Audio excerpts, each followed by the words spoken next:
হে উম্মে সালমা, পূর্বের যুগের অনেক উম্মত ধ্বংস হয়েছে নবীর হুকুম সরাসরি অমান্য করার কারণে। উম্মে সালমারে আমি নির্দেশ দিয়েছি আমার সাহাবায়ে কেরামকে, সাহাবীদেরকে মাথার চুল ফেলে দেওয়ার জন্য। কেউ চুল ফেলায় না, ইহরাম খুলে না। আমার ভয় হচ্ছে নবীর হুকুম এমন সরাসরি অমান্য করার কারণে আল্লাহর কোনো আযাব গজব নাজিল হয়ে যায়। আমার বন্ধুরা, আজ উম্মে সালমা ইয়া রাসূলুল্লাহ, সাহাবায়ে কেরাম মনে করলো নবী গো আপনি তাদেরকে নির্দেশ না দিয়ে বরঞ্চ আপনি একটা কাজ করেন, আপনার মাথার চুল আগে ফেলাইয়া দেন, দেখবেন সবাই দেখা দেখি চুল ফেলে দিবে।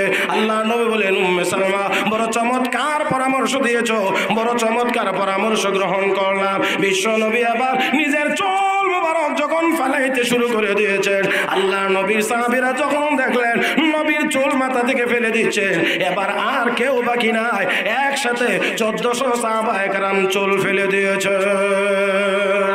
আমার ভাইরা বন্ধুরা, আল্লাহ নবী আবার নির্দেশ দিলেন সাহাবীরা পাওনা উপরে উঠো, সবাই রেডি হয়ে যাও, মদিনার দিকে রওনা করব। আমার ভাইরা সাহাবায়ে কেরাম কেউ কেউ উঠছেন, কেউ উঠবেন। আল্লাহ নবী উটের পিঠে উঠে গিয়েছেন। এমন সময় দেখা যায় ওহী নাজিলের ভাব আরম্ভ হয়ে গেছে। আমার ভাইরা ওহী যখন নাজিল হওয়া শুরু হইতো, উট সহ্য করতে পারতো না, কেউ পারতো না। আল্লাহর হাবিবের স্ত্রী হযরত আয়েশা সিদ্দিকা রাদিয়াল্লাহু তাআলা আনহা বলেন, কোন শীতের রাত্রিতে একই লেপের নিচে আমি আর নবী, এমন সময় ওহী নাজিল শুরু হইলে আমি দেখতে পাইতাম ও আন্না জাবিনাহু লা ইয়াতাফাসসাদু আরাকা, আমি দেখতে পাইতাম ঘামের পানিতে নবীর কপাল মুবারক ভিজে যাইত, পানির ফোঁটাগুলি পড়তে থাকতো। আমার ভাইয়েরা উট সহ্য করতে পারতো না, উট বসে যাইতো। ইন্না সানুলকি আলাইকা কাওলান সাকিলা, কোরআনের কথা বড় ভারী, উট সহ্য করতে পারতো না। এই জন্য আল্লাহর নবী নামলেন, পুরা সূরা ফাতিহা নবীর উপরে নাজিল হয়েছে।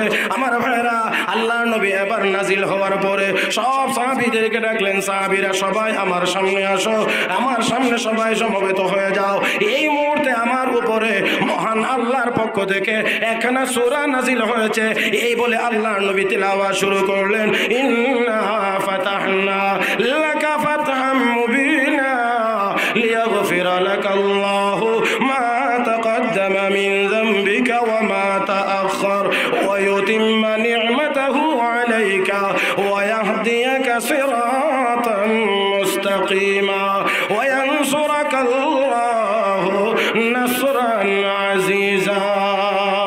তিনি আল্লাহর রাসূল, বাকি কথা হলো মানলে আবু বকর উমরের মতো মর্যাদা বাড়বে, আর না মানলে বুশের মতো জুতা খেয়ে অপমানিত হবে। আমার ভাইয়েরা, আল্লাহ রাব্বুল আলামিন বলেন মুহাম্মাদুর রাসূলুল্লাহ, মুহাম্মদ সাল্লাল্লাহু আলাইহি ওয়াসাল্লাম আল্লাহর রাসূল। এই কথাটা কেন আল্লাহ বললেন, এখানে এই কেনটা আমাদেরকে একটু সামান্য বোঝার প্রয়োজন। আমার ভাইয়েরা, আমার আপনার নবী, বিশ্ব নবী রাহমাতুল্লিল আলামিন নবী মুহাম্মদুর রাসূলুল্লাহ সাল্লাল্লাহু আলাইহি ওয়াসাল্লামের এই পৃথিবীর হায়াতে মুবারাকা ছিল মোট 63 বছর। এর মধ্যে নবুয়তির আগে ছিল 40 বছর, নবুয়তি জীবন হলো 23 বছর। এখানে দুই একটি কথা বলে রাখার প্রয়োজন, তা হলো এই, নবুয়তির দায়িত্ব পাওয়ার আগে আর ঘোষণা দেওয়ার আগে, এক কথায় নবী কালেমার দাওয়াত দেওয়ার আগের 40 বছরে মক্কায় নবীর একজন শত্রুও ছিল না। আর নবী যেই মাত্র কালেমার দাওয়াত দেওয়া শুরু করলেন, তখন মক্কাতে নবীর শত্রুর আর অভাব রইল না। কথাটা কি ঠিক? তাহলে একটু বোঝার চেষ্টা করেন, একজন শত্রু ছিল না, আর কালেমার দাওয়াত দেওয়ার কারণে নবীর শত্রুর আর অভাব রইল না। আমি আপনাদের কাছ থেকে জানতে চাইব, আমার নবী জীবনে কোনোদিন একটি মিথ্যা কথা বলেছিলেন? নবী কোনোদিন কাউকে গালি দিয়েছিলেন?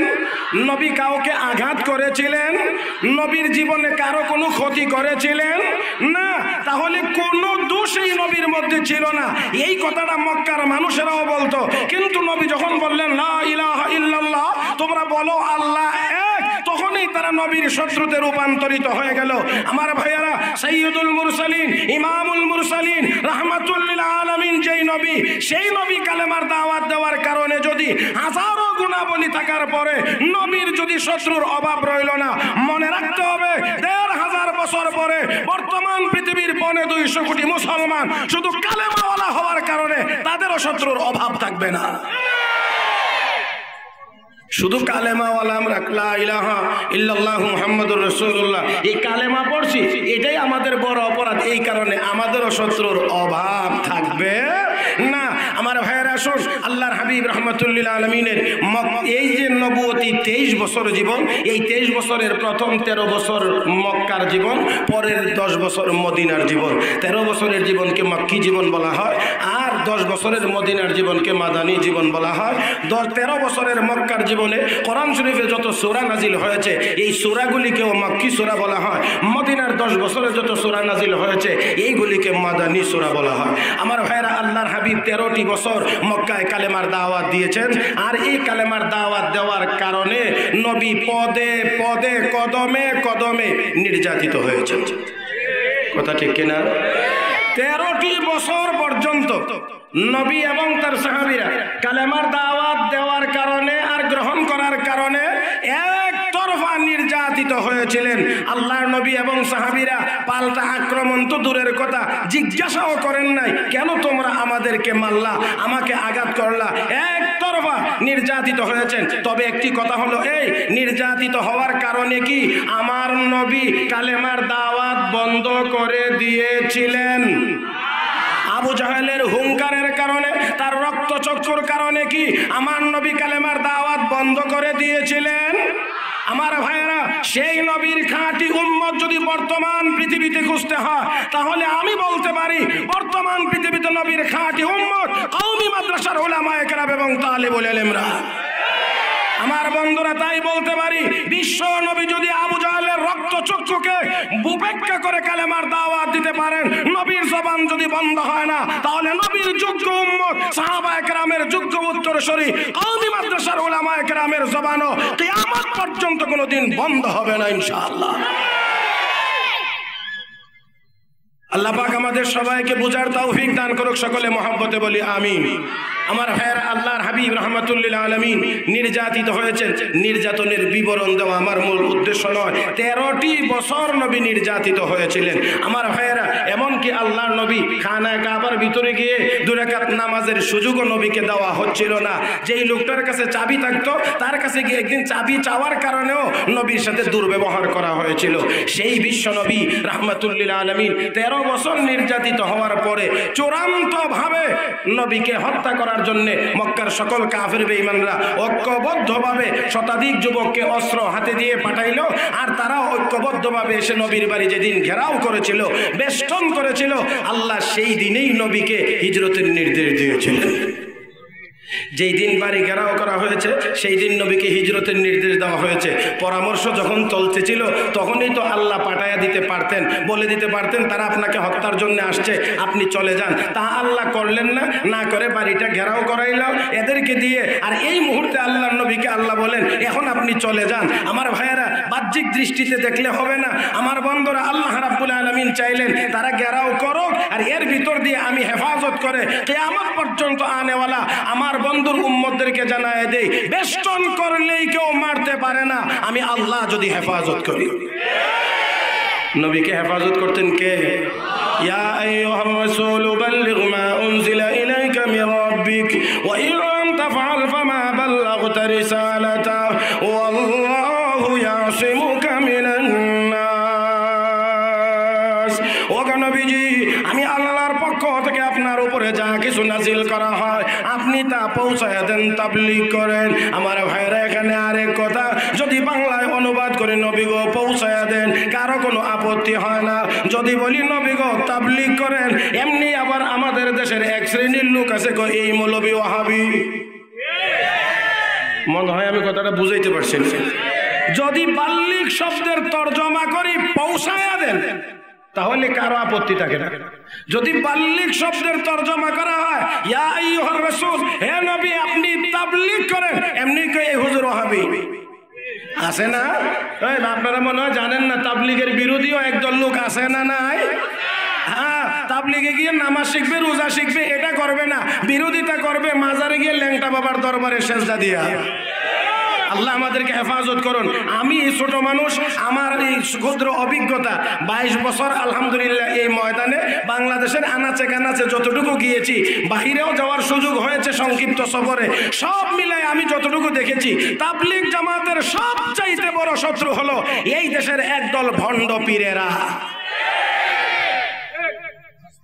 এরাই সাধারণ জনগণকে বুঝে সর্বনাশ, এরা কাট্টিওয়ালা, এর আগে মসজিদ ঘুমায়, আরো অনেক কিছু আজে বাজে কথা বলে। কেন বলে কেনর দিকে যাইতে পারবো না, কারণ আমার সময় কম হবে, এটাই স্বাভাবিক। আমি একজন একেবারেই নতুন মানুষ। অনেক বড় বড় ওলামা একরাম বুজুর্গানে দিন এখানে আসছেন, আমি তো মাঝখানে আছি। মাঝখানে থাকলে একটু জাতা খাওয়ান লাগে বেশি, বুঝাইতে পারছি না মনে হয়। আর গাড়ি যদি উঠেন আর সিট যদি 3টা থাকে, তাহলে 2 সাইডে 2 জন যে থাকে এদের একটু ভালো অবস্থায় থাকে, আর মাঝখানে যে থাকে এ আত্মাহিয়াত ভরসার আর কোনো উপায় থাকে। তো আমার তো এখন 2 দিক দিয়ে বড়দের চাপ সামলায় মাঝখান দিয়ে চলতে হবে। এই কারণে আমার খুব বেশি বড় করে কথা বলার সুযোগ কম। তারপরও যতটুকু সময়, এই সময়টাকে সম্পূর্ণ কাজে লাগাইতে চাই। আপনারা আমাকে একটু সহযোগিতা করবেন ইনশাআল্লাহ। রাজি আছেন তো সবাই? আল্লাহ পাক সবাইকে তৌফিক দান করুক। সকলে মহব্বতে বলি আমিন। আমার ভাইয়েরা, আল্লাহর নবীকে আল্লাহ বলেন আপনি তাবলীগ করেন, আপনি তাবলীগ করেন, আপনি পৌঁছায়া দেন। পৌঁছান না যদি রিসালাতের দায়িত্ব আদায় হবে না। পৌঁছাইতে গিয়ে যত ঝড় ঝাপটা আসবে সবগুলো থেকে হেফাজতের জিম্মাদার আমি আল্লাহ। হেফাজতের জিম্মাদার কে? আমার ভাইয়েরা, কাফের বেঈমানরা নবীকে হত্যা করার জন্য গ্রাউ করেছে, আর আল্লাহর নবীকে আল্লাহ ওই দিনে নিরাপদে বের করে আল্লাহর কুদরত প্রকাশ করেছেন। আল্লাহ এই উম্মতকে বার্তা দিয়েছেন, গ্রাউ করলেই কেউ মারতে পারে না, হেফাজত যদি আমি আল্লাহ করি। অপর দিক দিয়ে তাদেরকে এখানে আনায়া আল্লাহর নবীকে আল্লাহ নিরাপদে বের করে নিয়ে তাদেরকেও অপমানের ব্যবস্থা করেছেন। পুরা মানুষ বাড়ি বেষ্টন করে আছে, কোন দিক দিয়ে বেরিয়ে গেল কেউ দেখলো না। আমার ভাইয়েরা, যাই হোক, আসুন আল্লাহর হাবিব এখান থেকে বের হয়ে গেলেন। হযরত আবু বকর সিদ্দিককে নিয়ে গেলেন, চলতে শুরু করলেন মদিনার পথে। প্রায় 450 কিলোমিটার রাস্তা অতিক্রম করে কুবায় অবস্থান করে আল্লাহর নবী মসজিদ নির্মাণ করে জুমার নামাজের ইমামতি করে। অতঃপর যেই দিন মদিনায় নবী প্রবেশ করবেন সেই দিন মদিনাতে ছিল আনন্দের ঢেউ। ছোট বড়, পুরুষ মহিলা সকলের মধ্যে আনন্দের বন্যা। বিশ্ব নবীর আগমন, এই কারণে সকলের মধ্যে আনন্দ। এমনকি ছোট ছোট বাচ্চাগুলো পর্যন্ত আল্লাহর নবীর শানে কবিতা পড়তেছিল। তলাল বাদরু আলাইনা মিন সানিয়াতিল বিদাই ওয়াজাবা শুকরু আলাইনা মাদা লিল্লাহি দাই। আমাদের উপরে পূর্ণিমার চাঁদ উদয় হয়েছে। আল্লাহু আকবার করুন। আমার ভাইয়েরা, ছোট ছোট অবুঝ বাচ্চা, তারাও পর্যন্ত নবীকে পূর্ণিমার চাঁদের সাথে তুলনা করেছে। আর আমাদের মুসলমান দেশে এমন কোলাঙ্গার কবির জন্ম হয়েছিল যে মুয়াজ্জিনের আজানকে বেশ্যার আওয়াজের সাথে তুলনা করেছে। নাউজুবিল্লাহ বলবেন না? আসল কথা হলো যে যেমন তার কাছে অনেক কিছুই লাগে তেমন, জোরে কোন ঠিক কিনা? আসল কথা হলো চরিত্র খারাপ, চরিত্র নষ্ট, এই কারণে আজানের আওয়াজ তার কাছে ওই খারাপ আওয়াজ মনে হয়। আমার ভাইয়েরা, আল্লাহর নবী আল্লাহর হাবিব দেখলেন ছোট ছোট বাচ্চাগুলি পর্যন্ত নবীর জন্য পাগল, নবীর জন্য আনন্দিত, সুন্দর করে কবিতা পড়তে আছে। আল্লাহর নবী বাচ্চাদেরকে কুলে উঠায় আদর করতেছে। একজনকে উঠাইলে আরেকজনকে ইয়া রাসূলুল্লাহ আমাকে উঠান। নবী আগের জনকে নামায়া পরের জনকে উঠান, আবার আরেকজনকে নামায়া আরেকজনকে উঠান। এমন মুহূর্তে বিশ্ব নবী রাহমাতুল লিল আলামিনের চোখের সামনে মক্কার জীবনের নির্যাতনের চিত্রটা ভেসে উঠেছে। মক্কাতে তো বুড়া মানুষেরাও আঘাত করেছে, গালি দিয়েছে, যুবকেরাও দিয়েছে, আর মহিলারাও দিয়েছে। সেই সাথে দেখা দেখি অবুঝ বাচ্চারাও আমাকে পাগল বলে গালি দিয়েছে, আমাকে পাথর নিক্ষেপ করেছে। আল্লাহ নবীর চক্ষু মোবারক থেকে পানি ঝরছে। নবী ডাক দিয়ে বলে, না মদিনার সন্তানেরা, তোরাও কি একদিন আমাকে পাগল বলে গালি দিবে?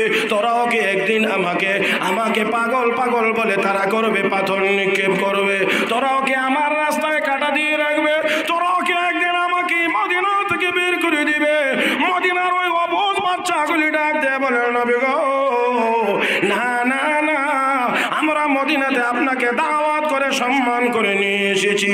ওগো নবীজি, আপনার সম্মান রক্ষা করতে গিয়ে যদি আমাদের জীবন দিতে হয়, জীবন দেওয়ার জন্য প্রস্তুত থাকবো, এরপরও একটি মুহূর্তের জন্য আপনার সম্মান নষ্ট হতে দেওয়া হবে না। আমার ভাইয়েরা, আমিও বলতে চাই, এই বাংলার জমিনে যদি কোন সম্মান নিয়ে চিনিমিনে খেলতে চায়, নবীর খাঁটি উম্মত সাহাবায়ে কেরামের যোগ্য উত্তরসূরি হক্কানি উলামায়ে কেরাম কওমি মাদ্রাসার আলেম উলামারা কখনোই নীরবে ঘরে বসে থাকবে না।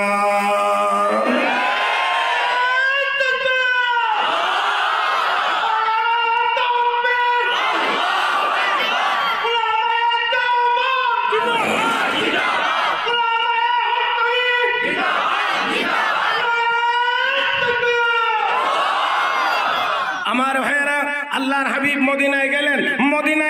তবে নবী যখন হিজরত করে মক্কা থেকে মক্কা ছেড়ে চলে যাচ্ছিলেন, যাওয়ার সময়ে আল্লাহর নবী খানায় কাবা তওয়াফ করলেন, নামাজ পড়লেন। অতঃপর যাওয়ার সময়ে কিন্তু নবী বারবার ফিরে ফিরে মক্কার দিকে তাকাইতেন আর বলতেন, হে মক্কা, তোমাকে ছেড়ে যাইতে আমার মনে চায় না, তোমাকে ছেড়ে যাইতে আমার মনে চায় না, কারণ তুমি মক্কার উপরেই তো আল্লাহর ঘর বাইতুল্লাহ অবস্থিত। ইন্না আউওয়ালা বাইতি উযিআ লিন-নাস লাল্লাযী বিবাক্কাতা মুবারাকান ওয়া হুদান লিল আলামিন ফীহি আয়াতুন বাইয়িনাতুন মাকামু ইব্রাহিম ওয়া মান দাখালাহু কানা আমিনা ওয়া লিল্লাহি আলান নাসি হিজ্জুল বাইত মান ইসতাতা ইলাইহি সাবিলা। আল্লাহর এই পৃথিবীতে আল্লাহর ঘর সর্বপ্রথম ঘর খানা কাবা বাইতুল্লাহ। আমার ভাইয়েরা, তো এই ঘর ছেড়ে যাইতে মনে চায় না। আল্লাহর হাবিব বারবার তাকাচ্ছিলেন, নবী মদিনায় গেলেন। আমার ভাইয়েরা, মদিনাতে আল্লাহর হাবিব যাওয়ার পরে মক্কা থেকে গিয়েছিলেন রাতের অন্ধকারে আল্লাহর নির্দেশ মোতাবেক। আর সেই নবী যখন মদিনায় গেলেন, মদিনাতে যাওয়ার পরে নবীকে আল্লাহ মদিনার রাষ্ট্রপ্রধান বানিয়ে দিয়েছেন।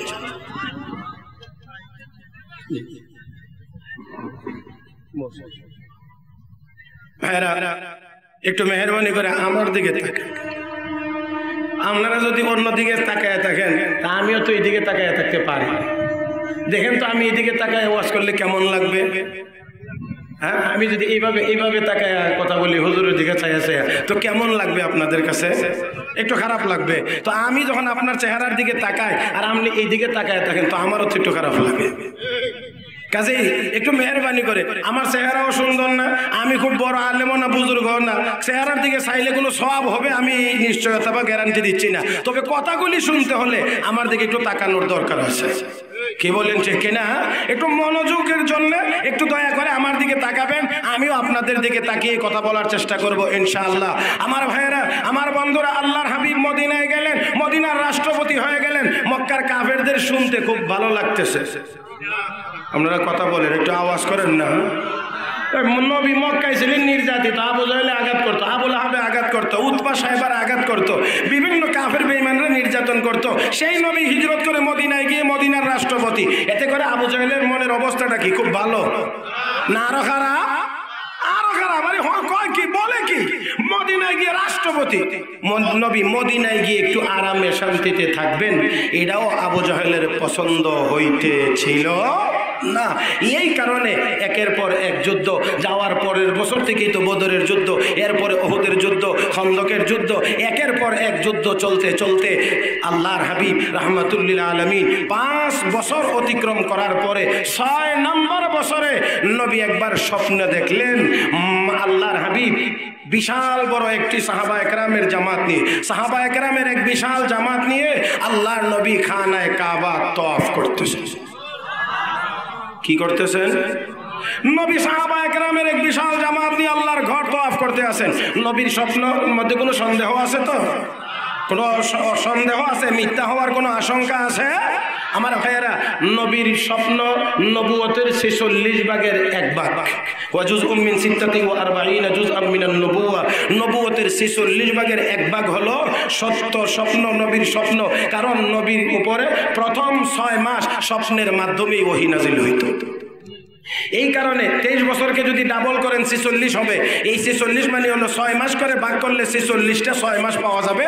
এই কারণে 46 ভাগের 1 ভাগ বলা হয়। আমার ভাইয়েরা, নবী স্বপ্ন দেখলেন, সাহাবায়ে কেরামের সামনে স্বপ্নের কথা বললেন। আপনারা একটু পিছনের কথাটাকে যদি স্মরণ রাখতে পারেন তাহলে আশা করি সামনের অনুভূতিটা আপনাদের ভালো হবে। বলেন, মক্কা ছেড়ে দিয়ে সাহাবায়ে কেরাম মদিনায় আসলেন, নবীও হিজরত করে মদিনায় আসলেন। আর এই মুহূর্তে নবী বলতে আসেন, যেই নবী খানায় কাবার দিকে চাইতেন আর বলতেন, হে মক্কা, তোমাকে ছেড়ে যাইতে মনে চায় না, তোমার উপরেই আল্লাহর ঘর অবস্থিত।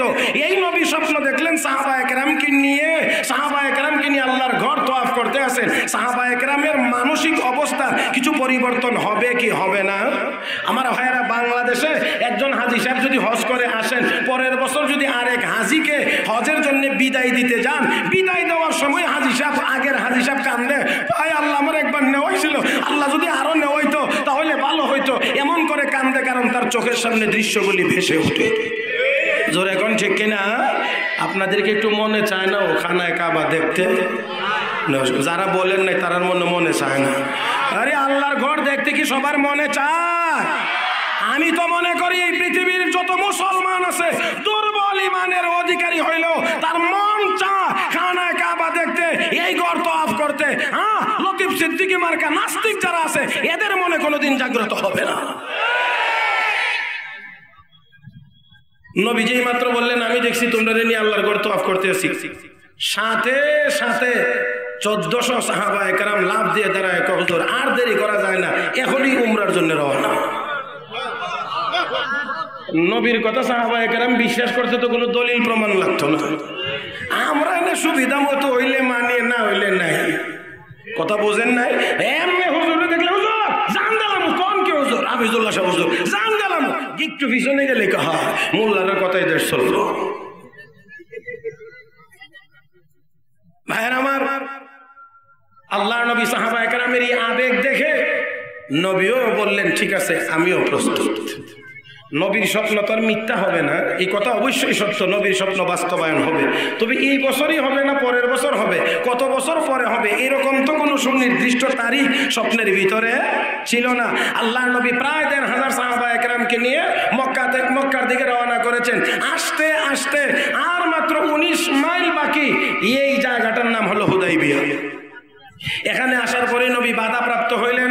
মক্কার কাফেররা যুদ্ধ প্রস্তুতি নিয়ে রাখছে, মুহাম্মদ সাল্লাল্লাহু আলাইহি ওয়াসাল্লামকে কোনো অবস্থাতেই মক্কায় প্রবেশ করতে দিবে না। আল্লাহর নবী এখানেই তাঁবু টানাইলেন, এখানেই সাহাবায়ে কেরামকে নিয়ে বসলেন, এখানেই বললেন, এখানেই তোমরা অবস্থান করো। আল্লাহর হাবিব এখন সাহাবায়ে কেরামের মধ্য থেকে নবী চিন্তা করতে লাগলেন, মক্কার কাফেররা হয়তো মনে করছে আমরা তাদের সাথে যুদ্ধ করব। আমরা তো যুদ্ধের জন্য আসি নাই, আসছি আল্লাহর ঘর তওয়াফ করার জন্য। আর মক্কার কাফেররা কুফরি জমানাতেও আল্লাহর ঘর যারা তওয়াফ করার জন্য যাইতো তাদেরকে সম্মান করতো। তো আমরা তো যুদ্ধের জন্য আসি নাই, তওয়াফ করার জন্য আসছি, আমাদেরকে বাধা দিবে কেন? আমাদেরকে হয়তো তারা সুযোগ দিবে, কিন্তু তাদের ভুলটা ভাঙাইতে হবে, আগে লোক পাঠায় জানাইতে হবে আমরা যুদ্ধের জন্য আসি নাই, উমরার জন্য এসেছি। এখন নবী ডাক দিলেন, প্রথমেই ওমর মক্কায় যাইতে হবে। আপনাদের জানা মতে যে এই নামটা আমি উচ্চারণ করছি, এই নামের লোকটা খুব ঠান্ডা নরম। হ্যাঁ, হযরত ওমর নরম না গরম? পরে আসবে কিছু কথা, জানি না সময়ে কুলাইতে পারবো কিনা, আল্লাহ ভালো জানেন। আমার ভাইয়েরা, হযরত ওমরকে ডাকলেন, ওমর মক্কায় যাইতে হবে কেন ইয়া রাসূলুল্লাহ? গিয়ে লোকদেরকে বুঝাই এই কথাটা বলতে হবে যে আমরা উমরার জন্য আসছি, আমরা যুদ্ধ করার জন্য আসি নাই, অতএব আমাদেরকে যাওয়ার সুযোগ দেওয়া হোক, আর মক্কাতে প্রবেশের সুযোগ দেওয়া হোক, এই কথাটা গিয়ে তোমাকে বলতে হবে। হযরত ওমর ফারুক রাদিয়াল্লাহু তাআলা আনহু তিনি বললেন, ইয়া রাসূলুল্লাহ আপনি যা বলছেন এটা আপনার পরামর্শ না সিদ্ধান্ত? সিদ্ধান্ত যদি হয়ে থাকে, বিশ্বনবীর সিদ্ধান্ত মানার জন্য ওমর সব সময় প্রস্তুত। এতে ওমরের জান থাকবে কি থাকবে না এটা ওমর দেখবে না, সিদ্ধান্ত মানার জন্য প্রস্তুত। আর যদি নবীকে সিদ্ধান্ত না হয়ে পরামর্শ হয়, তাহলে আমার দুইটা কথা আছে। নবী বললেন, না সিদ্ধান্ত না পরামর্শ, কি বলতে চাও বলো? হুজুর দয়া করে আমারে পাঠায়েন না, আমাকে নবী পাঠায়েন না, হযরত ওমরকে পাঠায়েন না। কেন? এর কেনর 1 নম্বর কারণ হলো, ইয়া রাসূলুল্লাহ আমার উপরে মক্কার মানুষ সাংঘাতিক রকমের খেপা, খুব রাগ আমার উপরে, আমার নাম ভাইয়ের কাছে সহ্য হয় না। কারণ সহ্য হবে কেমনে? আমি লম্বা করে বলছি না, ঘটনাও বলছি না, শুধু টাচ করব, আপনারা আশা করি বাকিটা বুঝে নিবেন। হযরত ওমরকে পাঠানো হয়েছিল নবীর মাথা কাটার জন্য। আমার কথা ঠিক কিনা? ওমরকে পাঠানো হয়েছিল মাথা কাটার জন্য। 100 লাল উট পুরস্কার দেওয়া হবে। ওমর কয় আমি মুহাম্মদের মাথা কেটে এনে দেব।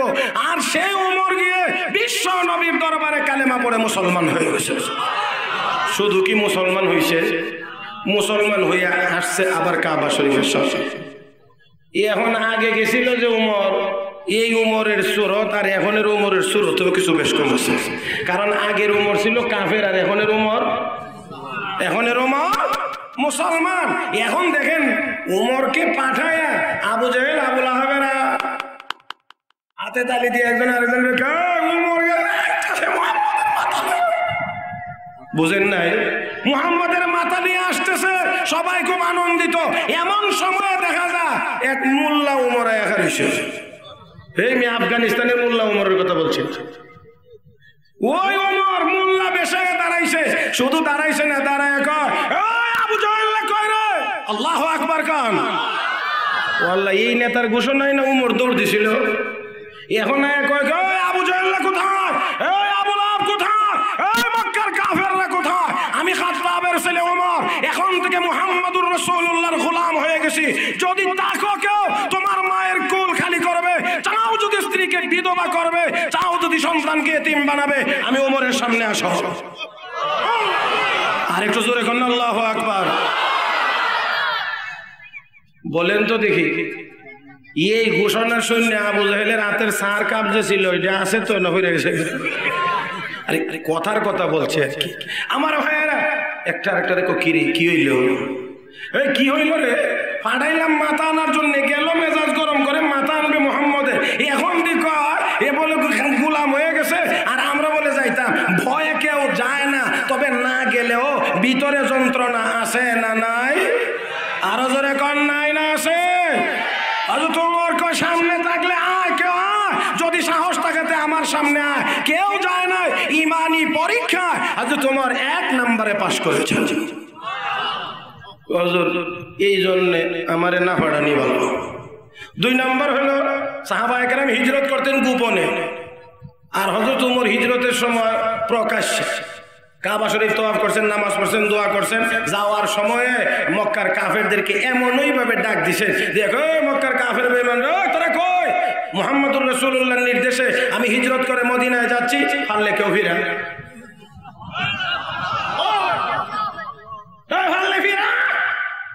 যে বলে ডরে আর ভয়ে কেউ যায় না। ডরে আর ভয়ে কেউ সামনে যায় না, তবে ভিতরে যন্ত্রণা আসেনি না নাই? এই যন্ত্রণা কমে না বাড়ে? বাড়ে। এই মেজাজ, এই জন্য হয়তো তোমার কজর দয়া করে আমারে ভাড়ায়েন না, কারণ আমার উপরে তারা খুব রাগ, খুব খেপা। 2 নম্বর হইল আমারও মেজাজ নরম না গরম। আমি আপনি যে জিনিস চাইতেছেন সমঝোতা চাইতে হইলে কিছু ছাড়তে হয়, কিছু ধরতে হয়। আমি গিয়ে বলবো আমার নবী বলছেন 20, আর মক্কার কেউ যদি খালি কয় 19.5, এমনি তো শুরু হয়ে যাবো। এমন ব্যক্তির দিয়ে সমঝোতা হয়নি। হ্যাঁ, ওদের দয়া করে আমারে না, ওসমান রে পাঠান, ওসমানকে পাঠান। ব্যক্তিগতভাবে অত্যন্ত নরম, কথা বুঝছেন না আপনারা? ব্যক্তিগতভাবে গরম না নরম? আবু বকর সিদ্দিক নরম, ওমর ফারুক গরম, হযরত ওসমান নরম, হযরত আলী গরম, মুসা নবী গরম, ঈসা নবী, কথা কন না দেখি, এই মিয়া মিকাইল ফেরেশতা নরম, আজরাইল, আসতে কয় দেখি, আজরাইল নরম না গরম? তাহলে ফেরেশতার মধ্যেও নরম গরম আছে, নবীদের মধ্যেও নরম গরম আছে, ওলিদের মধ্যেও নরম গরম আছে, সাহাবায়ে কেরামের মধ্যেও নরম গরম আছে। অতএব এই দেশের উলামায়ে কেরামের মধ্যেও নরম গরম থাকবে। কেউ চায় সব মূল্য এরা নিয়ে দিত, মানে একবার এদের ফেড হারা দিল, কিছু কইতো না। অনেকের ভাবটা এমন, একটু রাগ করলে মোল্লারা অত গরম হইল কেন? কথা বুঝেন না? না, এদের শরীরে রক্ত মাংস নেই, এরা গরম হইব কেমনে? আমার ভাইরা এজন্য বলি এই আয়াতের পরের অংশে আল্লাহ সাহাবায়ে কেরামের কিছু গুণ বর্ণনা করেছেন। এর মধ্যে একটা হলো আশিদ্দাউ আলাল কুফার, আরেকটা কাফেরদের ব্যাপারে কঠোর, ঈমানদারদের ব্যাপারে অত্যন্ত দয়ালু। সাহাবায়ে কেরামের উত্তরসূরি যোগ্য উত্তরদর্শী এই দেশের কওমি মাদ্রাসার উলামায়ে কেরাম। এই কারণে নিজেদেরকে কেউ কিল মারলে, ঘুষি মারলে উলামায়ে কেরাম কথা বলে না, কিন্তু ইসলামের বিরুদ্ধে কথা বললে এই দেশের নরম উলামায়ে কেরাম আর নরম থাকে না। হযরত ওসমানের ম্যাডাম ব্যক্তিগতভাবেও ওসমান নরম, আর অপর দিক দিয়ে হইল মক্কাতে এমন লোক পাওয়া বড় কঠিন যার পেটের ভিতরে হযরত ওসমানের পরোটার ডাল ভাজি নাই। বুঝছেননি কথাটা আপনারা? মক্কাতে এমন লোক পাওয়া বড় কঠিন যার পেটের ভিতরে 2-4টা পরোটার 2-4 প্লেট ডাল ভাজি ঢুকছে না। কারণ হযরত ওসমান কুফরি জমানাতেও দানশীল, ব্যাপকভাবে মানুষকে দান খয়রাত করতেন। তাহলে সবার পেটেই কিছু সিন্নি হালুয়া, কাজেই হালুয়া খায় নিলে ওনার বিরুদ্ধে কথা বলতে একটু। আল্লাহ রাসূল বললেন, ওসমান তুমি। হযরত ওসমান রওনা করলেন। চলতেছেন, যাইতেছেন। মক্কার কাফের বেঈমানরা কাবা শরীফের সামনে মাতাফে একেবারে রণপ্রস্তুতি নিয়ে বসা। এমন সময় তারা সব দিক খেয়াল রাখতেছে, কোন দিক দিয়ে চলে আসে, কখন চলে আসে, কেমনে চলে আসে।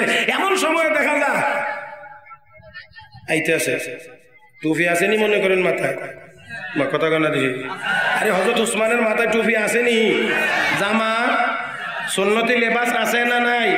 ওই দেখা যায় একজন, এর মধ্যে হুরুস্তুলি শুরু হয়েছে, আইতেছে রে ডরে আল্লাহ। এর মধ্যে কিছু আর একটু বুঝের আছে না, এরা কই রাগ। দেখা যায় একজন, তো একজন হইলে একটু বুঝার আছে, একটু রাগ। এরপরে যখন আরো চোখের রেঞ্জের ভিতরে, আওতার ভিতরে আসছে, এখন দেখা যায় অনেক সবাই চিনে ফেলেছে এই লোকটার নাম ওসমান। এমনি অনেকের তরবারি নামাইতে হয় নাই, অটোমেটিক নেমে গেছে ওসমান। আর যাদেরটা নামে নাই এর আর অন্যরা নামায়, ওই তরবারি উঠাইছ চিনচটনি লোকটার নাম ওসমান। মনে নাই পরোটা যে খাইছিলেন, এবারে পরোটা খাই এখন তরবারি ধরা না। আসো দেখা যাক কি হয়। এখন দেখেন হযরত ওসমান গনি রাদিয়াল্লাহু তাআলা আনহু আসলেন। হযরত ওসমান গনি রাদিয়াল্লাহু তাআলা আনহু আসলেন। মক্কার কাফের বেঈমানরা খুব খুশি হয়েছে। খুশি হওয়ার কারণে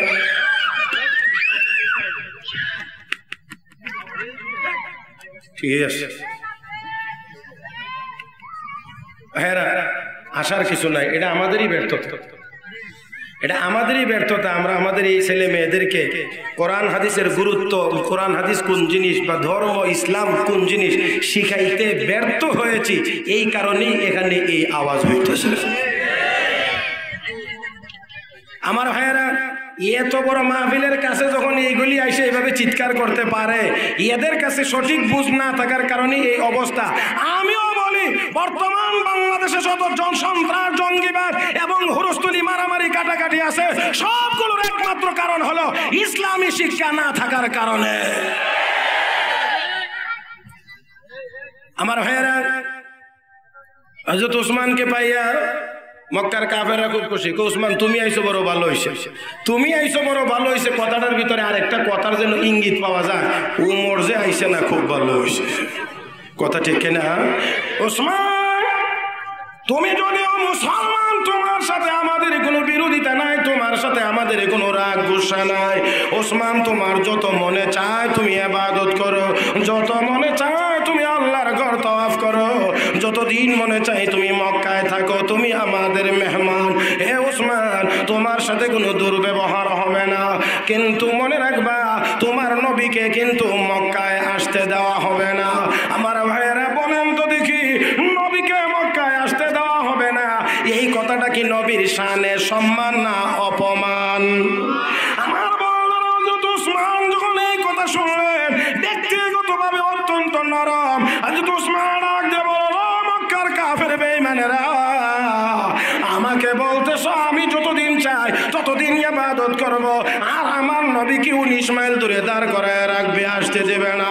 আরে মক্কার কাফের বেঈমানেরা শোনো, আমি ওসমানের জীবন থাকতে আল্লাহর নবীকে ওইখানে দাঁড় করায় রেখে আমি মক্কার আতিথ্যতা কখনোই গ্রহণ করতে পারবো না। আমি তোমাদের আপ্যায়ন গ্রহণ করব আর নবী এখানে দাঁড়িয়ে থাকবে, তা হতে পারে না। আমার ভাইয়েরা, হযরত ওসমান এই কথা বললে সবাই এবার পরিবেশ একটু ঠান্ডা। এখন আলোচনা শুরু হয়েছে হযরত ওসমানের সাথে মক্কার কাফের লিডারদের। এই যখন আলোচনা চলে, এই আলোচনা চলারত অবস্থায় আল্লাহর নবী 19 মাইল দূরে ওইখানে কে বা কে, তাফসীরের এক বর্ণনায় মানুষের সুরত ধরে শয়তান গিয়া কান্দে। নবী জিগা কান্দো কেন, তুমি কি আমার জন্য কান্দি না, আপনি যে ওসমান রে পাঠাইছেন আমি নিজ চোখে দেখেইছি তারা কাবা শরীফের সামনে আপনার ওসমান রে হত্যা করে দিয়েছে। আমার ভাইয়েরা, এই কথাটা ছিল সম্পূর্ণরূপে মিথ্যা, একটা গুজব ছিল। তাহলে দেখেন শয়তান এখানে হযরত ওসমান যে আলোচনাটা করতেছে, আলোচনার ভিতর একটা ভালোর দিক আছে। শয়তান কি ভালোটা চায়? আর আসতে কর না, ভালো চায়। কোন সময় যদি ভালোর সুরতেও বলে তার উদ্দেশ্য ভালো। জাস্টিস আল্লামা তাকি উসমানী দামাত বারাকাতুম তার কিতাবের মধ্যে লিখেছেন, হযরত আমির মুআবিয়া রাদিয়াল্লাহু তাআলা আনহু তাহাজ্জুদের নামাজ পড়তেন।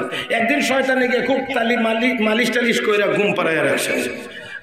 তাহাজ্জুদ কাজা হয়ে গেছে, ফজর না, কিন্তু তাহাজ্জুদ কাজা হওয়ার কারণে উনি আল্লাহর দরবারে এমন কান্নাকাটি শুরু করছে, তাহাজ্জুদের চাইতে কান্নার পাওয়ার আরো বেশি। আরে আল্লাহর দরবারে কান্দার পাওয়ার তাহাজ্জুদের নামাজের চাইতে আরো বেশি। এমন কান্না কাঁদছেন আল্লাহর দরবারে, কান্নাকাটির পরে পরের রাত্রে যখন আবার ঘুমাইছে, রাত্র 2:30-3টা তাহাজ্জুদের সময় হয়েছে, দরজায় এসে কে জানি আওয়াজ করে, জিজ্ঞেস করে কে তুমি? কওয়া আমি শয়তান। কি ব্যাপার এত গভীর রাত্রিতে আমার বাড়িতে? কওয়া তাহাজ্জুদ পড়বেন না, জাগাইতে আইছি। জাগাইতে আইছি? এই শয়তান তুই আবার এত ভালো হইলে কবে? আমার তাহাজ্জুদের জন্য জাগাইতে আইলে? না হুজুর ভালো হইছি না, গত রাত্রিতে ঘুম পাড়ায় রাখছিলাম বড় কষ্ট করে যাতে করে সওয়াব কম হয়, আর আপনি এমন কান্না কাঁদছেন কত তাহাজ্জুদের সওয়াব যে আমল নামায় জমা হইছে হিসাব নাই। এই জন্য আমি চাইলাম আর এই ভুল করব না, ঘুম পাড়ায় রাখবো না, প্রতিদিন তাহাজ্জুদের জন্য জাগায় দেব। মাঘ মাসে ঠান্ডা পানি দিয়ে ওযু কইরা তাহাজ্জুদ পড়া যদ্দুর পান অদ্দুরই ভালো, বোনাসের দরকার নেই। কি বড়াইছে? কি কাজের জন্য জাগাইতে আইছে? কথা না, কি কাজের জন্য জাগাইতে আইছে? তাহাজ্জুদের নামাজ পড়ার জন্য জাগাইতে আইছে, কিন্তু মতলব শয়তান গিয়ে আমি দেখাইছি আপনার উসমান রেখে চালিয়েছে। তো নবী হযরত উসমানকে হত্যা করে ফেলেছে। আন্তর্জাতিক আইনে সবসময় কোনো দেশের দূতকে হত্যা করা অপরাধ, এখনো অপরাধ। যার কারণে দুই দেশ যুদ্ধ লাগলে, যুদ্ধ লাগার আগ মুহূর্তে ওই দেশে যদি ওই দেশের যেই দেশে যুদ্ধ, রাষ্ট্রদূতকে সময় দেওয়া হয় 24 ঘন্টার ভিতরে দেশ ত্যাগ করে। ইচ্ছা করলে তো আটকাইতে পারে। যেমন ভারত পাকিস্তান এখন মুখোমুখি, হ্যাঁ একটু উত্তাপ কমছে যদিও, কিন্তু দুনো গ্রুপ মুখোমুখি। কিন্তু যুদ্ধ যদি লাগিয়েই যায় তবে লাগবার আগে দুনো দেশ থেকেই দুনো দেশের রাষ্ট্রদূতকে বাইরে, কিন্তু ধরে রাখবে না, কারণ এটা আন্তর্জাতিক আইনের পরিপন্থী। ধরে রাখা হবে না, তাদেরকে তাদের দেশে ফেরত পাঠিয়ে দেওয়া হবে। আমার ভাইয়েরা, হযরত ওসমান তো বিশ্ব নবীর দূত হয়ে গিয়েছিলেন। হত্যার সংবাদ পাইয়া নবী সহ্য করতে পারেন নাই, কারণ হযরত ওসমান নবীর অত্যন্ত প্রিয় সাহাবী, 2 মেয়ের জামাতা। এরপরও নবী বলছেন 2 জন মারা যাওয়ার পরে আমার আরো মেয়ে থাকলে ওসমানের কাছে বিয়ে দিতাম। আর নবী বলেছেন লিকুল্লি নবিয়্যিন রাফিকুন ফিল জান্নাহ ওয়া রাফিকি ফিহা উসমান ইবনে আফফান। সকল নবীর জান্নাতি একজন বন্ধু হবে, আর আমি বিশ্ব নবীর জান্নাতি বন্ধু হবে ওসমান। আল্লাহ হাবিব বিশ্ব নবী রাহমাতুল আলামিন সহ্য করতে পারেন নাই। আমার ওসমানকে হত্যা করা হয়েছে, নবীর চোখ দিয়ে পানি পড়তে শুরু করেছে। আল্লাহর নবী ডাক দিলেন সাহাবায়ে কেরামকে, ডেকে বলেন সাহাবীরা রে, আমার ওসমানকে বলে হত্যা করা হয়েছে, আমি আমার ওসমান হত্যার বদলা না নিয়ে ফিরবো না। এ সাহাবীরা, হে আমার সাহাবীরা, আমরা এসেছিলাম আল্লাহর ঘর তওয়াফ করার জন্য, আমার ওসমানকে হত্যা করা হয়েছে, আমি এই বদলা না নিয়ে যাব না। কে পারবা আমার হাতে অঙ্গীকার নিতে, বায়াত গ্রহণ করতে কে পারবা? ওসমান হত্যার জন্য শাহাদত বরণ করতে পারবে কে? আমার হাতে হাত রাখো। আল্লাহ নবীর সাহাবীদের রক্তের মধ্যে জোশ এসে গেছে। 1400 সাহাবায়ে কেরাম প্রস্তুত। নবীজি এক হাত মুবারক দিলেন নিচে, সাহাবায়ে কেরাম হাত রাখলেন মাঝখানে। আল্লাহ নবী আরেক হাত মুবারক দিলেন সকলের হাতের উপরে। ডাক দিয়ে বলেন সাহাবীরা রে, এক হাত হলো আমার, আরেক হাত হলো আমার ওসমানের হাত। আল্লাহ রাব্বুল আলামিন নবীর কাছে সাহাবায়ে কেরামের এই বায়াতে এত বেশি খুশি হইলেন, আল্লাহ ডাক দিয়ে বলেন ইয়াদুল্লাহি ফাওকা আইদিহিম, বন্ধুগণ আপনার হাতে যারা বায়াত গ্রহণ করেছে আপনি এক হাত নিচে দিলেন আর এক হাত উপরে দিয়ে বললেন এটা উসমানের হাত, আর আমি আল্লাহ খুশি হইয়া আমার কুদরতি হাত আপনাদের সকল হাতের উপরে রেখে দিলাম। ইন্নাল্লাযীনা ইউবাইউনাকা ইন্নামা ইউবাইউনাল্লাহ ইয়াদুল্লাহি ফাওকা আইদিহিম, আল্লাহকে আমার কুদরতি হাত সকল হাতের উপরে। এই যখন থমথমে অবস্থা, যুদ্ধ অবস্থা বিরাজ করছে, যুদ্ধ অবস্থা বিরাজ করছে, এমন সময় দেখা যায় হযরত উসমান মক্কার কিছু কাফের নেতৃবৃন্দ সহ আল্লাহর নবীর সামনে আসতেছেন। তাহলে আগের খবরটা ওই আরো আসতে কোন, তাহলে মিথ্যা সংবাদের উপরে আল্লাহর নবী সহ্য করতে না পেরে এই বায়াত নিলেন, এই যুদ্ধের জন্য প্রস্তুতি গ্রহণ করলেন। এতে করে বোঝা যায় আমার নবী আলিমুল গায়েবও ছিলেন না, হাজির নাজিরও ছিলেন না। তো বাংলাদেশে 2.5 কেজি জিলাপি হইলে আর একজন সান্তারা মৌলবী হইলে 2.5 কেজি জিলাপি দিয়ে নবীরে মদিনার থেকে নরসিংদী আনা যায়, আসেনি? নাই। আরে তারা হাজির নাজির দয়াল নবী সব জায়গায় আছে। আমার ভাইয়েরা যাই হোক আসুন, এখন দেখবেন আরে বাপরে বাপ টুপি দেখলে 2-3 তালা হয়, এর পরে আসমানেও এত তারা আছে কিনা কে জানি, আর টুপির মধ্যে যত তারা, এটা ঘুরায় দললে 10 কেজি চাউল লেবে।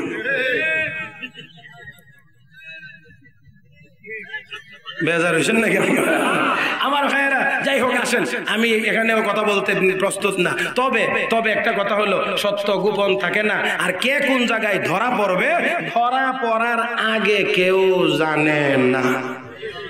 এরা কোনখানে গিয়ে ধরা পড়ে এটা বলবার আগে একটা ছোট্ট কিচ্ছা বলবো। একবার বলে বাদশার বাড়ি চুরি করতে মন চাইছে। কার বাড়ি? বাদশার বাড়ি চুরি করা কি সহজ নাকি? না একটু কঠিন। কিন্তু এরপরেও বেটা আশা ছাড়ে না, চুরি যদি করি তো এখানে একবার করব। বেটা চোরা বেটা প্রতিদিন একবার সন্ধ্যায় গিয়ে একটু ঘুরে গেড়ে আয়, ভুলেনি কোনোদিন গেট খোলা থাকে। এই আশায় অনেক সময় এরকম হয়তো ভুলেও তো গেট লাগানো হয় না, এই জন্য বেচারা প্রতিদিনই 1 চক্কর গিয়ে আয়। এখন যাইতে একদিন গিয়ে দেখে ঠিকই গেট খোলা। যাক আমার আশা পূরণ হওয়ার পথে, আর দেরি করছে না, ভিতরে ঢুকছে। বাদশার বাড়িতে চুরি করতে গিয়ে কেউ আলুর বস্তা চুরি করে নাকি? আপনাদের কি মনে হয়? হ্যাঁ, গিয়া বলে 2 মন বস্তা পরে আলুটা লয়ে নেই। এখন গিয়া স্বর্ণ রূপা মণি মুক্তা হীরা জহরত যা ছিল সব বস্তার ভিতরে পড়ছে। ভরার পরে এবার নিয়ে যখন রওনা বাড়ি থেকে বের হয়ে আসবে, এমন সময় বের হয়ে দেখে গেট বন্ধ হয়ে গেছে। এখন কি করবে? এই বস্তা নিয়ে যদি এখানে বসে তসবিহ হবে, ফিডা মা হইব নি? হ্যাঁ, এই জন্য ওয়াল টপকায় চলে যায়। এখন ওয়াল টপকাইতে গিয়ে ওয়ালের উপরে বহুত কষ্ট করে উঠছে, কিন্তু বুঝা মাথায় যদি থাকে আর আপনাকে লাভ দিতে হয়, তাহলে আপনি এটার মধ্যে হাত রাখতে হবে, কারণ লাভ তো আপনি দিবেন, বস্তা তো দিবেন না। এই কারণে গ্রাম দেশে যারা খেতে সার বানিয়ে যায়, সার, এরা দেখবেন সারের বুঝালে যখন দেন পারো তখন এমনি দৈরাল ফাল দেয়, কারণ দৈরা যদি লাভ না দেয় আপনি যাবেন গে সামনে, বস্তা থাকবো এখানে। এই কারণে এই কথাখানা স্মরণ নাই, তারা হুড়া করে যাইবে আর ধরছে না। এনারা কি লাভ দিছিল সেভ করতে গিয়ে, এখন লাভ দিতে গিয়া উনি চলে গেছেন বাইরে, বস্তা করে গেছে ওয়ালের ভিতরে। এখন আফসোস আছে নি না নাই? আফসোস কি এমন আফসোস, এখন হার্ট অ্যাটাক করার অবস্থা। এই দিক দিয়ে সকালবেলা তুলবার বাদশার বাড়িতে চোর ঢুকছিল। চোর ঢুকলো কথা ঠিক, চুরি করলো, মালামাল বস্তায় বললো, কিন্তু আবার বস্তা রেখে চলে গেল। এটা কেমন চুরি? কোনো হিসাব কিতাব মিলে না। এখন বাদশা করে একটা কাজ করি, এলাকার গণ্যমান্য কিছু ব্যক্তি ডাকি, এদের কাছ থেকে একটা কথা শুনলে বুঝতে পারবো যে কি হয়ে থাকতে পারে। মানে এলাকায় কিন্তু আপনারা নরসিংদীর কথা বলছি না, আমাদের এলাকায় গণ্যমান্য লেভেলে কিছু জঘন্য প্রকৃতির লোকও আসে। এই জঘন্য লোকটির কারণে সমাজে চুরি ডাকাতি বন্ধ করা যায় না।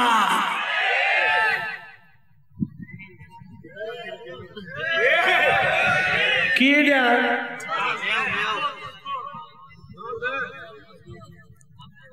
এখন দেখে আমার জানা মতে সালিশিয়ান বুঝেননি? সর্দারি করে, মাতাব্বরি করে, কোনটা কোন আপনারা? এই যে সমাজে সর্দারি করে, এই এমন এক, আমার জানা মতে আমি নিজের চোখে এক গরু চোর দেখছি, এই বেটা সর্দার। তো এই বেটা যদি গরু চুরি সর্দারি যা, তো বিচার জীবনে গরুর মালিকের পক্ষে যাওয়ার আশা আছে? এখন এই গণ্যমান্য ব্যক্তিদের যে তালিকা হইছে, এই তালিকার ভিতরে মিস্টার ওই ভদ্রলোকের নামও আছে, রাত্রে যিনি কাম করে গেছে। গোল টেবিল, বৈঠক, চা চক্র, চাটা খাওয়ায়া এবার একজন একজন করে শুরু হয়েছে। সুরত আলীর বাপ কোনছেন রাত্রে এই ঘটনাটা কি হইতে পারে? সুর যদি ঢুকলোই তো মালামাল নিল না কেন? ঢুকলো নিল না, হলে এটা গেল, বুঝলাম না কিছু। এখন কি হইতে পারে? এখন সবাই আন্দাজ করে কথা কয়, অনুমান করে, অনুমান করে যে কয় কেউ বক্তব্যটাই তো একুরেট হয় না। কিন্তু এখানে কিন্তু ওই ভদ্রলোক আছে, এর ভিতরে গেলে চুলকাইতেছে, অ্যালার্জি। কি কয় মিলে না, কি কয় মিলে না, মিলবো কেমনে? এরা তো আন্দাজ করে। আরে এখন আমার কাছে আয়ো, কেমনে বলা লাগে দেখবো। আস্তে আস্তে ওই মিস্টার ভদ্রলোকের কাছে আইসে, আচ্ছা আম্বিয়ার বাপ আপনি কোনছেন কি হইতে পারে? এবারে তারা একা, বাদশাহ মহারাজ আমার মনে হয় চোর যে সময় প্রবেশ করেছিল এই সময় গেট খোলা ছিল। আপনারা যদি আগা করে খেয়াল রাখতে না পারেন তাহলে এই কিচ্ছাটার মজাটাই শেষ হয়ে যাব। নিজের কথা কইছে না চোরের কথা? এই কথাটা স্মরণ রেখে, নিজের কথা কয় না চোরের কথা কয়? চোর যে সময় প্রবেশ করছিল মনে হয় এই সময় গেট খোলা ছিল। আর হ্যাঁ ঠিক আছে, হইতে পারে, মনে হয় চোর মালামাল নিয়ে যে সময় গেম বের হয়েছিল মনে হয় এই সময় গেট বন্ধ হয়ে গেছিল। দেখেন মিলেনি, কারণ কামলা তো হে নিজে। এখন দেখে এরপরে আমার মনে হয় চোর এই মালামাল নিয়ে ওয়াল টপকায় পালাইতে চাইছিল। আচ্ছা হ্যাঁ, তা হইতে পারে। তারপরে যখন চোর মালামাল নিয়ে ওয়ালের উপর থেকে লাফ দিছে তখন আমি পড়ছি বাইরে, বস্তা পড়ছে ভিতরে।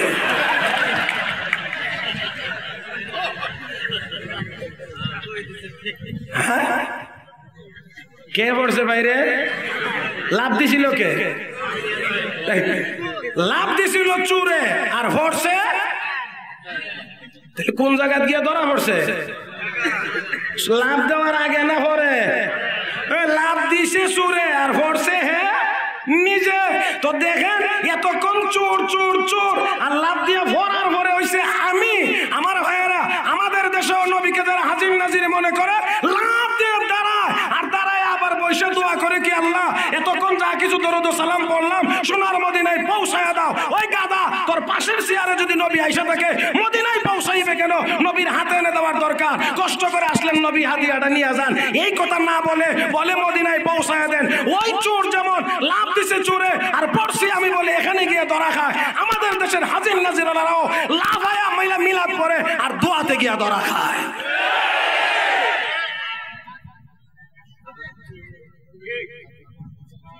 বন্ধুরা আমার, অনেক দূর চলে গেছি, সময় নষ্ট হয়ে গেছে। সময় একেবারেই আমি শেষ মুহূর্তেই আছি, মোটামুটি কথাগুলি শেষ করে দেওয়ার চেষ্টা করছি। আমার ভাইরা, হযরত উসমান কিছু সংখ্যক লোক নিয়ে নবীর সামনে হাজির স্মরণ আছে তো আপনাদের। এবার আলোচনা শুরু হয়ে গেছে। আলোচনার বিষয়বস্তু হলো মক্কার কাফেরদের এবং নবীর মধ্যে একটা চুক্তি হবে। এই চুক্তিটা হলো যুদ্ধ বিরতি চুক্তি। কিতাবের ভাষায় এটার নাম হলো সুলহে হুদাইবিয়া।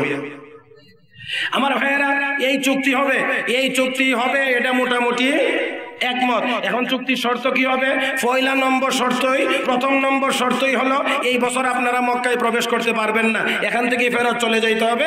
আগামী বছর উমরা কাজা করবেন, 3 দিনের সময় পাইবেন। 3 দিনের ভিতরে তরবারি খোলা রাখা যাবে না, খামের ভিতরে রাখতে হবে, খাপের ভিতরে থাকতে হবে। এই হলো প্রথম শর্তই। আচ্ছা বলেন, সাহাবায়ে কেরাম এত আবেগ নিয়ে আইছে, এবার উমরা করবে, এখন এখান থেকে বলে ফেরত চলে যাইতে হবে, মনে মানেনি। ছোট মুখ কামড়েছে, কয় কি প্রথম নাম্বার এইটা। এরপরে একটা শর্ত আছে, আমরার মক্কা থেকে কোনো মানুষ যদি মুসলমান হয়ে মদিনায় চলে যায় আমরা ফেরত দিতে হবে, কিন্তু মদিনা থেকে যদি কোনো মুসলমান ইসলাম ত্যাগ করে আপনার মক্কায় আসে আমরা ফেরত দেবো না। নবী ইডিও মানছেন, নবী সবগুলি মানতেছেন। সাহাবায়ে কেরাম, হযরত উমর তো এখানে নাই, তোমার আস্তে করে নবীর কাছে গেছেন, আর সহ্য হইতেছে না, আর সহ্য হয় না। গিয়ে কই ইয়া রাসূলুল্লাহ আপনি সত্য নবী না? বলে হ্যাঁ। ইসলাম সত্য ধর্ম না? বলে হ্যাঁ। ইসলামের জন্য জীবন দিয়া লাইলে শহীদ হইলে জান্নাত পাবো না? বলে হ্যাঁ। কথা হইলে এত দুর্বলতা প্রকাশ করে চুক্তি করবো কেন? আমাদের আঞ্চলিক ভাষায় কমাইলাম ওরা, এই দুর্বলতা দেখে আমরা চুক্তি করব কেন? নবী বেশি কথা বলেন নাই, কারণ বেশি কথা বললে আরো বেশি ঝামেলা হবে, গরম আরো বেশি হবে। এই জন্য নবী শুধু এতটুকু বলছেন, ওমর আমি আল্লাহর নবী, আল্লাহ আমাকে ধ্বংস করবেন না। হযরত ওমর শান্তি হয়েছে না, গেছেন হযরত আবু বকরের কাছে, গিয়ে কো আবু বকর সিদ্দিক আমরা নবী সত্য নবী না? বলে হ্যাঁ। ইসলাম সত্য ধর্ম না? বলে হ্যাঁ। তাহলে শহীদ হয়ে গেলে জান্নাত পাবো না? বলে হ্যাঁ। তাহলে এই দুর্বলতা দেখায় চুক্তি করবো কেন? সব দিক কথা আমরা বিপক্ষে। হযরত আবু বকর নবী যেই জবাব দিয়েছিলেন, হযরত আবু বকর ঠিক একই জবাব দিয়েছেন, পরিপূর্ণ বক্তব্যের মধ্যে কোনো বেশ কম নাই। শুধু নবী বলছিলেন আমি, হযরত আবু বকর বলছেন উনি। হযরত আবু বকর ডাক দেয় কও ওমর উনি আল্লাহর নবী, আল্লাহ তাকে ধ্বংস করবেন না। হযরত ওমর এই কথা বললে, এখন নবী যেই কথা আবু বকর সিদ্দিকের একই কথা, এখন আর সামনে আয় না, পিছন দিক দিয়ে থাকে। এখন এই শর্ত মান্য চুক্তির লেখা হবে। চুক্তির লেখক হযরতে আলী রাদিয়াল্লাহু তাআলা আনহু, কাগজ কলম দেওয়া হয়েছে। এবার মূল কথাটা স্মরণ রাখতে হবে। হযরতে আলী শিরোনাম লিখলেন, শিরোনামটা লেখা শুরু করছেন। শিরোনামটা হলো মুহাম্মাদুর রাসূলুল্লাহ এবং মক্কাবাসীর মধ্যে 10 বছর মেয়াদী যুদ্ধ বিরতি চুক্তি। এই যেই মাত্র মুহাম্মাদুর রাসূলুল্লাহ শব্দটা লিখে এই শিরোনাম লিখছেন, এমনি কাফের লিডারদের মধ্য থেকে একজন দাঁড়ায় কয়, হে আলী সব দ্বন্দ্বই তো রাসূলুল্লাহ শব্দটা নিয়ে, কাজেই তুমি মুহাম্মাদুর রাসূলুল্লাহ লিখছো। আমরা যদি তোমরা মুহাম্মাদুর রাসূলুল্লাহ মানি তাহলে তো কোনো দ্বন্দ্বই থাকে না, অতএব রাসূলুল্লাহ কাটতে হবে, এই জায়গাতে মুহাম্মদ ইবনে আব্দুল্লাহ লিখতে হবে। হযরত আলী কলম উঠে আসে, উনিও তো নরম না গরম, চোখ মুখ একটু বড় হইবার কথা না? চোখ মুখ একটু বড় হওয়ার কথা। হযরত আলী ডাক দিয়ে বলেন, কাফের শোন, আমি আলীর কলম দিয়ে একবার রাসূলুল্লাহ শব্দটি লেখা হয়ে গেছে, আমার গর্দান দেওয়া থেকে আলাদা হয়ে যাইতে পারে, কিন্তু আলীর কলম দিয়ে কোনোদিন রাসূলুল্লাহ শব্দ কাটতে পারে না। আর একটু জোরে কর, আমার জান যাবে কিন্তু রাসূলুল্লাহ শব্দ কাটা আমার পক্ষে সম্ভব হবে না। এখন বাকি চুক্তি হইবে তো না? শিরোনামই শেষ। এখন তারা কয় না রাসূলুল্লাহ মানলে তো কারবারই শেষ, তো তার আমরা চুক্তি টুক্তি কিছু লাগেই না, রাসূল মানি না বলেই তো সমস্যা। কাজে মুহাম্মদ ইবনে আব্দুল্লাহ লিখতে হবে। হযরত আলী আমার দ্বারা সম্ভব না, নবী দেখেন কারবার দিয়ে এখানেই শেষ হয়ে যাবে। এই কারণে আল্লাহর হাবিব বললেন, এই কথাটা স্মরণ রেখেন। আল্লাহর হাবিব বললেন, হে আলী কলমটা আমার হাতে দাও, রাসূলুল্লাহ শব্দটা কোন জায়গায় লেখা আছে আমাকে দেখায়া দাও, আমার হাতে আমাকে দেখায়া দাও, কলম আমার হাতে দাও। নবীর হাতে কলম দেওয়া হয়েছে, দেখায়া দেওয়া হয়েছে, এখানে রাসূলুল্লাহ শব্দটা নবী নিজ হাতে কেটে দিয়ে বলেন, এখন লেখো মুহাম্মদ ইবনে আব্দুল্লাহ। হযরত আলী লিখলেন মুহাম্মদ ইবনে আব্দুল্লাহ। সাহাবায়ে কেরামের রক্ত শীত মারছে, সহ্যের বাইরে চলে গেছে। শিরোনামের মধ্যেও রাসূলুল্লাহ শব্দটি রাখা যাবে না, এরপরও চুক্তি হচ্ছে। এই কারণে সাহাবায়ে কেরামের বরদাস্ত হচ্ছিল না। চুক্তিনামা শেষ, এবার সই স্বাক্ষর হয়ে গেছে। আল্লাহর নবী নির্দেশ দিলেন, সাহাবীরা মাথার চুল ফেলায় দাও, ইহরাম খুলে ফেলো, আর বাহন ঠিক করো, এখনই আমরা মদিনার দিকে রওনা করব। আল্লাহর নবী সাহাবারা সবাই কেউ নড়াচড়া করেন না। এই সফর সঙ্গী একজন ছিলেন উম্মত জননী হযরত উম্মে সালমা রাদিয়াল্লাহু তাআলা আনহা। নবী যখন দেখেন সাহাবায়ে কেরাম কেউ কিছু করেন না, শুধু চুপচাপ বসে রয়েছেন, যে যেখানে আছেন মলিন চেহারা, নবী একবার তাঁবুর ভিতরে যান, আবার বের হয়ে আসেন, আবার ভিতরে যান, আবার বাইর হয়ে আসেন। উম্মে সালমা রাদিয়াল্লাহু তাআলা জিজ্ঞেস করেন, আপনার মধ্যে অস্থিরতা কেন? হে উম্মে সালমা, পূর্বের যুগের অনেক উম্মত ধ্বংস হয়েছে নবীর হুকুম সরাসরি অমান্য করার কারণে। উম্মে সালমারে আমি নির্দেশ দিয়েছি আমার সাহাবায়ে কেরামকে, সাহাবীদেরকে মাথার চুল ফেলে দেওয়ার জন্য। কেউ চুল ফেলায় না, ইহরাম খুলে না। আমার ভয় হচ্ছে নবীর হুকুম এমন সরাসরি অমান্য করার কারণে আল্লাহর কোনো আযাব গজব নাজিল হয়ে যায়। আমার বন্ধুরা, আজ উম্মে সালমা ইয়া রাসূলুল্লাহ, সাহাবায়ে কেরাম মনে করলো নবী গো আপনি তাদেরকে নির্দেশ না দিয়ে বরঞ্চ আপনি একটা কাজ করেন, আপনার মাথার চুল আগে ফেলাইয়া দেন, দেখবেন সবাই দেখা দেখি চুল ফেলে দিবে। আল্লাহ নবী বলেন, উম্মে সালমা বড় চমৎকার পরামর্শ দিয়েছো, বড় চমৎকার পরামর্শ গ্রহণ করলাম। বিশ্ব নবী আবার নিজের চুল মুবারক যখন ফালাইতে শুরু করে দিয়েছেন, আল্লাহ নবীর সাহাবীরা যখন দেখলেন নবীর চুল মাথা থেকে ফেলে দিচ্ছেন, এবার আর কেউ বাকি নাই, একসাথে 1400 সাহাবায়ে কেরাম চুল ফেলে দিয়েছেন। আমার ভাইরা বন্ধুরা, আল্লাহ নবী আবার নির্দেশ দিলেন, সাহাবীরা পাওনা উপরে উঠো, সবাই রেডি হয়ে যাও, মদিনার দিকে রওনা করব। আমার ভাইরা সাহাবায়ে কেরাম কেউ কেউ উঠছেন, কেউ উঠবেন। আল্লাহ নবী উটের পিঠে উঠে গিয়েছেন। এমন সময় দেখা যায় ওহী নাজিলের ভাব আরম্ভ হয়ে গেছে। আমার ভাইরা, ওহী যখন নাজিল হওয়া শুরু হইতো, উট সহ্য করতে পারতো না, কেউ পারতো না। আল্লাহর হাবিবের স্ত্রী হযরত আয়েশা সিদ্দিকা রাদিয়াল্লাহু তাআলা আনহা বলেন, কোন শীতের রাত্রিতে একই লেপের নিচে আমি আর নবী, এমন সময় ওহী নাজিল শুরু হইলে আমি দেখতে পাইতাম ও আন্না জাবিনাহু লা ইয়াতাফাসসাদু আরাকা, আমি দেখতে পাইতাম ঘামের পানিতে নবীর কপাল মুবারক ভিজে যাইত, পানির ফোঁটাগুলি পড়তে থাকতো। আমার ভাইয়েরা উট সহ্য করতে পারতো না, উট বসে যাইতো। ইন্না সানুলকি আলাইকা কাওলান সাকিলা, কোরআনের কথা বড় ভারী, উট সহ্য করতে পারতো না। এই জন্য আল্লাহর নবী নামলেন, পুরা সূরা ফাতিহা নবীর উপরে নাজিল হয়েছে। আমার ভাইয়েরা, আল্লাহর নবী এবার নাজিল হওয়ার পরে সব সাহাবীদেরকে ডাকলেন, সাহাবীরা সবাই আমার সামনে আসো, আমার সামনে সবাই সমবেত হয়ে যাও। এই মুহূর্তে আমার উপরে মহান আল্লাহর পক্ষ থেকে একখানা সূরা নাজিল হয়েছে। এই বলে আল্লাহর নবী তিলাওয়াত শুরু করলেন, ইন্না ফাতাহনা লাকা ফাতহাম মুবিনা লিয়াগফিরা লাকাল্লাহু মা তাকদ্দামা মিন যামবিকা ওয়া মা তাআখার ওয়া ইউতিম্মা নি'মাতাহু আলাইকা ওয়া ইয়াহদিয়াকা সিরাতান মুস্তাকিমা ওয়া ইয়ানসুরাকাল্লাহু নাসরান আজিজা। আমার বন্ধুরা, আল্লাহ হাবিবের সূরা তিলাওয়াত করে শোনাইলেন, ইন্না ফাতাহনা লাকা ফাতহাম মুবিনা। আল্লাহ রাব্বুল আলামিন ডাক দেয়া বলেন, নবী গো, এটা কোনো চুক্তি না, এটা কোনো স্বাভাবিক কোনো চুক্তি না, বরঞ্চ এই চুক্তির মাধ্যমে আমি আল্লাহ আপনাকে স্পষ্ট বিজয় দান করলাম। আমার ভাইরা, এই সূরা তেলাওয়াত করে আল্লাহর হাবিব তেলাওয়াত করে করে সর্বশেষ আয়াতে যখন গেলেন, আপনারাও পড়লে সর্বশেষ আয়াতের প্রথম অংশ হলো মুহাম্মাদুর রাসূলুল্লাহ। জোরে সবাই পড়েন তো দেখি, মুহাম্মাদুর রাসূলুল্লাহ। আমার ভাইরা, আল্লাহ রাব্বুল আলামিন সাহাবায়ে কেরামের মনকে সান্ত্বনা দেওয়ার জন্য, কিয়ামত পর্যন্ত উম্মতকে সান্ত্বনা দেওয়ার জন্য আল্লাহ বলেন মুহাম্মাদুর রাসূলুল্লাহ। আল্লাহ বোঝায় দিলেন, বন্ধু গো, আপনার সাহাবী, আপনার উম্মতেরা, সাহাবীরা মনে বড় কষ্ট। হে আমার বন্ধুর সাহাবীরা, ওই চুক্তিনামার ভিতরে মুহাম্মাদুর রাসূলুল্লাহ, এই রাসূলুল্লাহ শব্দটি কেটে দেওয়ার কারণে তোমাদের মনে বড় চরম ব্যথা। রাসূলুল্লাহ শব্দটা কেন কেটে দেওয়া হলো? এই কাগজটার মেয়াদ হলো 10 বছর। ওয়াদা যদি রক্ষা করে 10 বছর, না হইলে তো কোনো টাইমেই নাই। এরা তো 2 বছর পরে চুক্তি লঙ্ঘন করে ফেলেছে।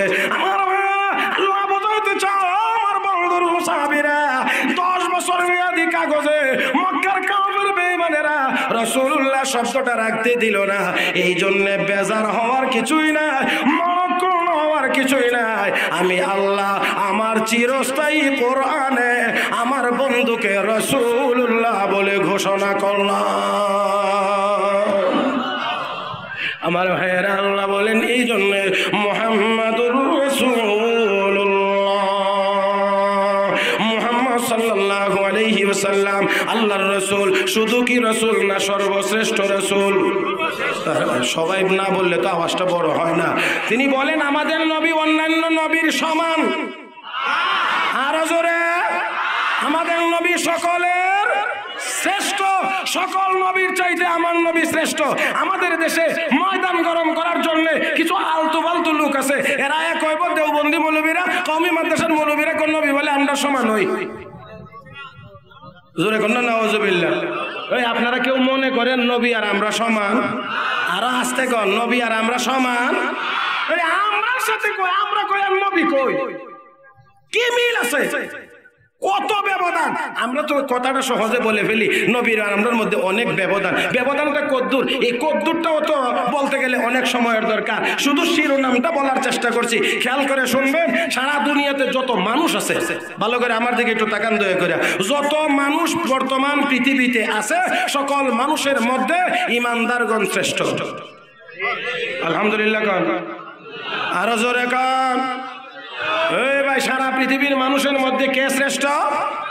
ইমানদারগণ শ্রেষ্ঠ। সকল ইমানদারদের মধ্যে হক্কানি উলামায়ে কেরাম শ্রেষ্ঠ। হক্কানি উলামায়ে কেরামের মধ্যে চার মাযহাবের ইমামগণ হলেন শ্রেষ্ঠ। চার মাযহাবের ইমামগণের চাইতে তাবিঈনগণ শ্রেষ্ঠ। তাবিঈনগণের চাইতে সাহাবায়ে কেরাম শ্রেষ্ঠ। সাহাবায়ে কেরামের মধ্যে ৩৫০০ সাহাবায়ে কেরাম শ্রেষ্ঠ।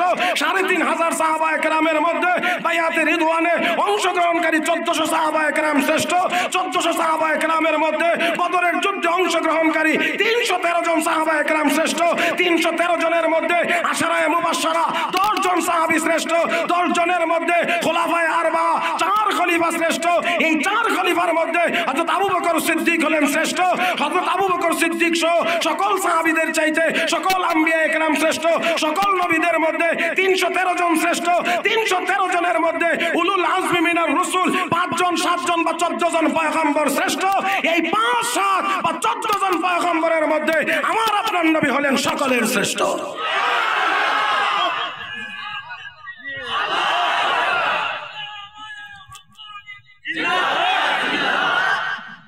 খাইছেন না কয় মাস? নারায়ে তাকবীরের জবাবে যে আল্লাহু আকবার বলছেন, এটা কি জিন্দা মানুষের মতো মনে হইছে? এত বিশাল বড় ময়দান, কানায় কানায় পূর্ণ মানুষ, আল্লাহু আকবার যে বলছেন, বাড়ির মহিলারা তো শুনলে মনে করবে ২-৩ ডজন মানুষ মনে হয় আছে। ওই আল্লাহু আকবারের সাথে কোনো বিরোধিতা আছে? আরো আস্তে কোন বিরোধিতা আছে? ইহুদি, খ্রিস্টান, কাফের, বেঈমানদের কাছে বিমান কামান আছে, ক্ষেপণাস্ত্র আছে, মিসাইল আছে, সাবমেরিন আছে। আমাদের কাছে নারায়ে তাকবীর, আল্লাহু আকবার আছে।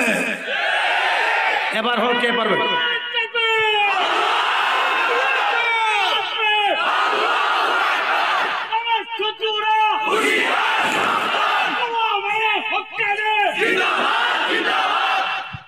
আমার ভাইয়েরা, বাস আসুন, বলছিলাম আমার আপনার নবী সকলের শ্রেষ্ঠ। মাপটা কদ্দুর উপরে। এরপরে এই দেশের কোন ফাদাম দামায় সেই কথা কয় যে নবী আর আমরা বলে সমান, এই কথা বলে আমরা বলি বেটা। দেওবন্দি উলামায়ে কেরাম, কওমি মাদ্রাসার উলামায়ে কেরাম নবীর শান, মান, ফজিলত যেই পরিমাণ বলেছেন, বলতেছেন, লিখে গেছেন, কিয়ামত পর্যন্ত আর কারো দ্বারা সম্ভব হবে না। আরো জোরে কোন ঠিক কিনা? আমার ভাইয়েরা, বুঝতে পেরেছি আমার বিশাল মেয়াদ শেষ। আমিও মোটামুটি একটা স্টেশনে চলে আসছি। এরপরের কথা শুরু করতে গেলে সময় লাগবে। হযরত উলামায়ে কেরাম, বুজুর্গানে দ্বীন চলে আসছেন। আর যিনি আসছেন এখন আপনারা অবশ্যই অবশ্যই অবশ্যই খুব ভালো করে চিনেন। আমার ভাইয়েরা, আমি মনে করি ওলি ইবনে ওলি, ওলির ছেলে ওলি। কি করেন আপনারা?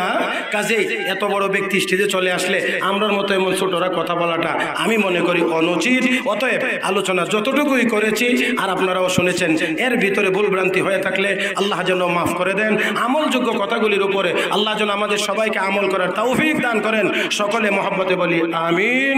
পরিশেষে আপনাদের সকলে সুস্বাস্থ্য, উন্নতি, অগ্রগতি ও কল্যাণ কামনা করে এই মেরাজুল উলুম মাদ্রাসা সহ সকল মাদারিসে কওমিয়াগুলির দিন বদিন তারাক্কির উন্নতি কামনা করে হযরত উলামায়ে কেরামের কাছে আন্তরিক দোয়ার প্রত্যাশা করে আজকের মতো আলোচনা এখানেই শেষ করলাম। ওয়া আখিরু দাওয়ানা আনিল হামদুলিল্লাহি রাব্বিল আলামিন। আসসালামু আলাইকুম ওয়া রাহমাতুল্লাহি ওয়া বারাকাতুহু।